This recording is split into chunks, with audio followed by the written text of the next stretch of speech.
Hey everybody, it's Dawn Osborne here, and this is the Fearless Mindset Podcast. And today we're talking about food and feelings. And so if you've ever wondered how food affects your mood, then this is the podcast for you. Stay tuned. So what we're talking about today is how food and feelings are connected, and how it is important for you to have self-awareness about your diet, whether it be good or bad. And I'm going to give you 7 keys today that's going to help you to go from a bad diet and transition you into a healthy diet. All right, because when you've got a bad diet, you need to know that there is an emotional problem going on. Reason why is because you may have low self-esteem, low self-image, and lack of motivation, which ultimately means you just don't care. There is no self-care. Therefore, you just go to the fridge, you pick the chocolate, you pick the fatty food, you pick the high fatty foods, because ultimately you don't care about how you're looking. Your esteem is low. So before I go any further, I literally want you to think about where you are at right now in relation to your eating habits. Are you, on a scale of 1 to 10, are you super healthy, super aware? Are you managing your diet? Are you managing food? Are you managing your fitness and exercise? Or are you like a 3 or a 2 and you have no awareness about what you're eating, when you're eating, there's no exercise going on, there's you're grabbing the chips and you're just eating the chips on the lounge, watching movies or Netflix. And so so what could be happening is you may have a low self-esteem, you may have an emotional problem that is causing you to not care about yourself, not caring about your self-image or your body image, and there's lack of motivation, all right? And so my goal is to give you 7 keys today to help you transition out of a bad diet, which is connected to some emotional problems, into having a healthy diet. Now, when you have a healthy diet, it's because you've taken care, you want to take care of yourself. You have a self-belief. You're motivated to take care of your body, because ultimately everything that you put in your mouth has an effect on your body, on your skin, on your hair, on your energy levels, everything. And so what I want to help you today is get you to that place where you're eating a healthy diet, you're self-aware, you're managing yourself well, and you're taking personal responsibility for your own healthy diet. Because ultimately, if you're not taking care of your health right now due to low self-esteem, lack of self-care, the long-term effects of having a poor diet is depression, is you obesity, and then all of a sudden you've got diabetes and all of these other conditions that are caused from just not taking any care of ourselves right now for our future. All right, so let's get into it. So key number 1, guys, when you feel good, you usually eat well. All right, so when I'm feeling happy, so this is where we're connecting feelings and food. All right, so when I'm in a happy place, the chances are that I'm going to eat well because I'm feeling happy. All right, it's usually because I've got good self-care. I'm focusing on what needs to be actioned. I'm focusing on having a good a self-image and a good self-belief, and therefore I'm happy. I'm taking care of myself. Key number 2 is obviously the opposite. So when you're feeling bad, you're feeling emotional, you're drained, you're tired, you're overwhelmed and overworked, the chances are that you are not feeling great. You're feeling bad, all right? You have negative emotions rolling around your mind, all right? So ultimately, when you feel bad, we reach for bad food because we just don't care and we can't be bothered. There's no self-care, there's no self-awareness, there's no self-belief. You're not managing yourself you're not managing yourself properly, and you're not taking personal responsibility for your health. All right, you're in that I just don't care bracket. I just want to have something that is convenient. I want to be satisfied now with that box of chips or that chocolate. So the connection that I want to make with those two is emotions will determine what you eat. All right, so feeling good, you'll go for good food. Feeling bad, you'll go for bad food. All right, key number 3 is you need to get a revelation or an understanding that food is fuel, it's energy. and we should not be using it for comfort, because often we use food for comfort because we're feeling bad. All right. And so this happened to me. I kind of had a revelation not even that long ago, actually, where I decided, I recognized that my energy levels were low. I wasn't running at the capacity. I was getting tired and exhausted. And it really caught, so the pain of that, the emotional pain of not being able to run at the capacity that I normally did, caused me to look at my diet, caused me to look at what I was eating, and caused me to understand that I had become an emotional eater instead of, taking control of my food and my health, and being aware of what I was putting in my mouth and how that was affecting me. And so I did this study on food, and I just got this revelation that, oh my gosh, food is fuel. All right. Whereas before it was like I was using food as a comforter.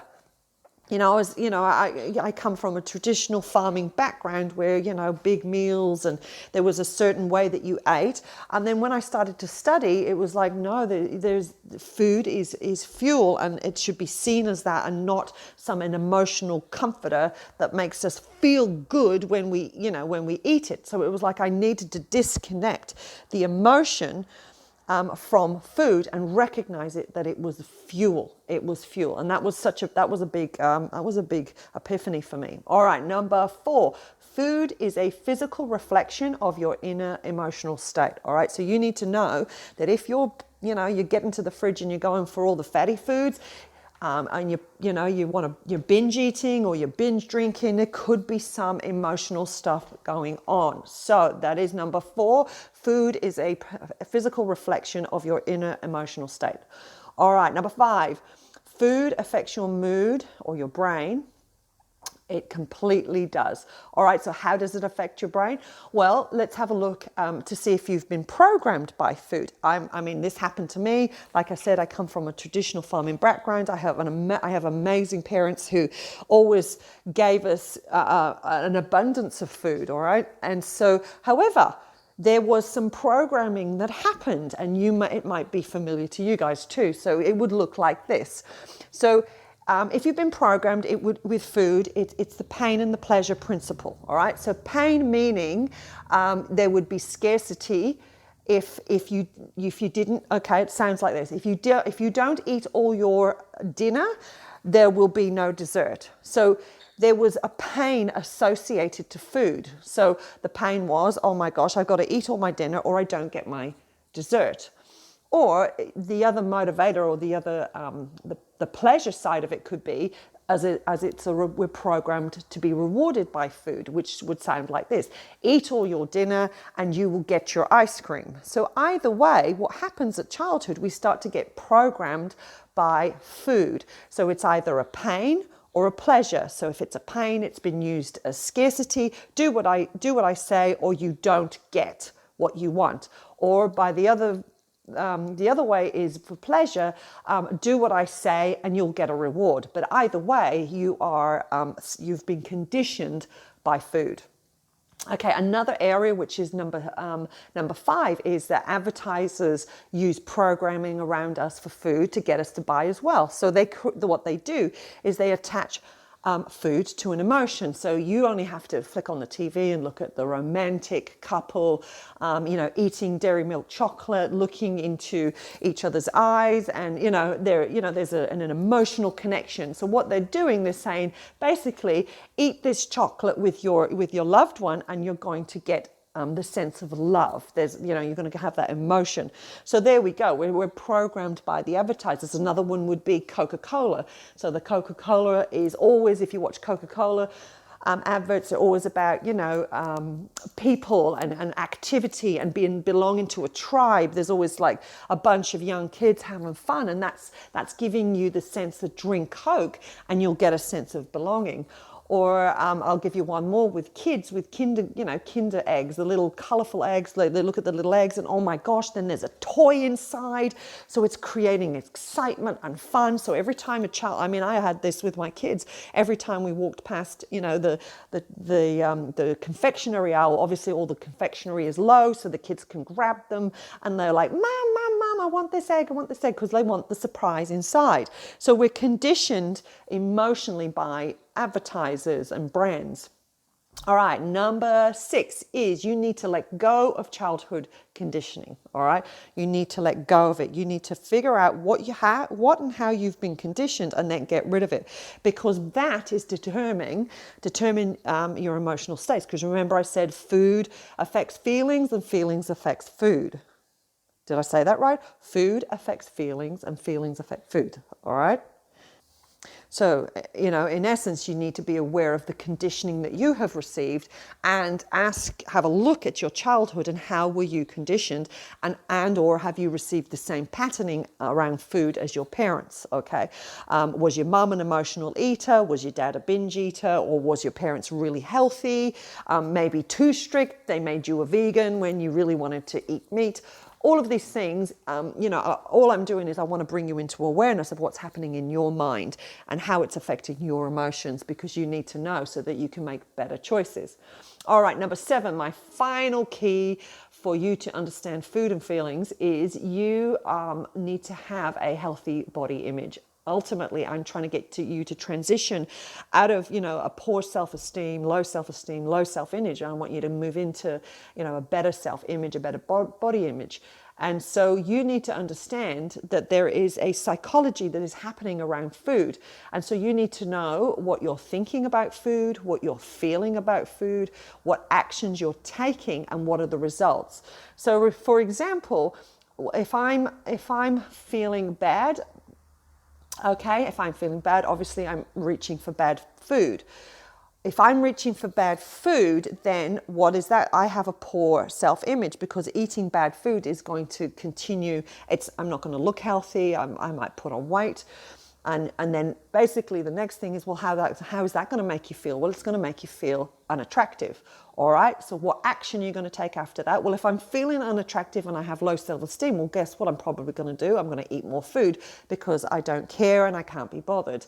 What is the result of that? I'm basically compounding my self-image, my poor self-image, and I am gaining weight, and I'm continuing the cycle of low self-esteem or, feeling bad about who I am.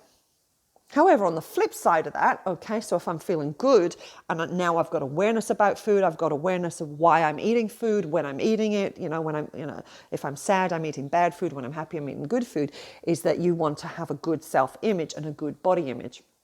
Because if you're thinking about food at this level, you're going to make better choices, and you're going to feel better about who you are. Your actions will look like when you're going to change eating patterns. You're going to make healthier choices.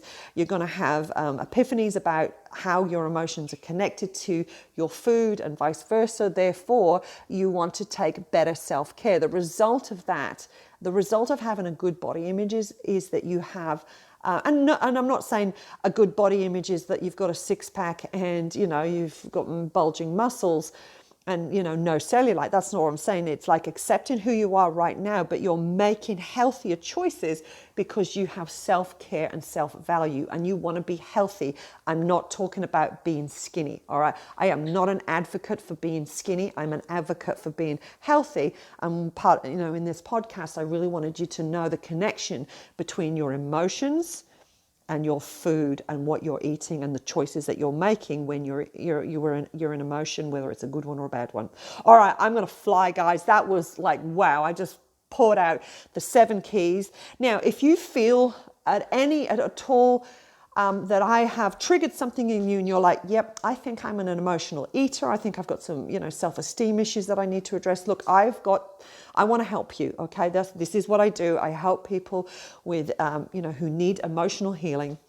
And so I want to encourage you to jump on my Fear to Freedom journey with me. It's a 12-step process that I take women on, and men, but mostly women, on helping them get set free emotionally so they can understand why they're making the choices they're doing and start to create change in their life. Now, if that's something you're interested in, I would love you to you can go to my Facebook page, Dawn Osborne. Fearless Women, I think it is, and you can have a look there. I've got a free book as well, which touches on being emotionally healthy. So if you're interested in any of those things, go there now, subscribe to my book, let me know, and just get on the course with us. And also too, and I'd love it if you could subscribe to this podcast, share it, like it. Let me know if you're listening, if you've got any questions. We're available for questions. But yeah, apart from that, you have an amazing day, and I will catch you next time on Dawn Osborne, Fearless Mindset Coaching. Bye.